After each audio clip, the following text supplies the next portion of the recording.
Murid bertanya, guru menjawab. Oke, pertanyaan kali ini ada dua pertanyaan ya yang ditanyakan via DM di Instagram.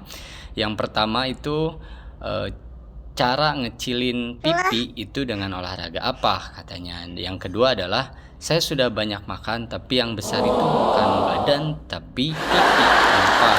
Kan? Oke, kita jawab satu persatu. Olahraga untuk mengurangi tembem di pipi atau lemak di pipi itu bisa dengan senam wajah ya atau face yoga, bisa juga dengan kardio, dan juga jangan lupa diimbangi dengan makan makanan yang sehat ya, kurangi lemak-lemak jenuh seperti itu. Adapun pertanyaan kedua, kenapa saya sudah banyak makan tapi yang besar itu pipi bukan badan? Nah, ini ada beberapa faktor ya, ada 5 faktor diantaranya yaitu faktor yang pertama yaitu faktor genetik yang memungkinkan seseorang distribusi lemaknya itu lebih besar ke pipi dibandingkan ke anggota tubuh yang lainnya. Nah, ini ibarat kata atau simpelnya adalah selang lemak yang ke pipi itu lebih besar dibandingkan ke anggota tubuh yang lain. Seperti itu.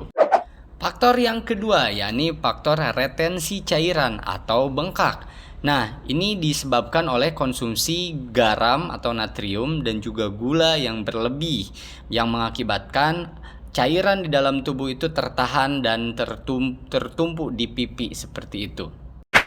Faktor yang ketiga itu adalah kebanyakan kalori yang masuk tapi geraknya atau olahraganya kurang, karena itu juga hal-hal yang bisa menumpuk lemak di dalam tubuh ya.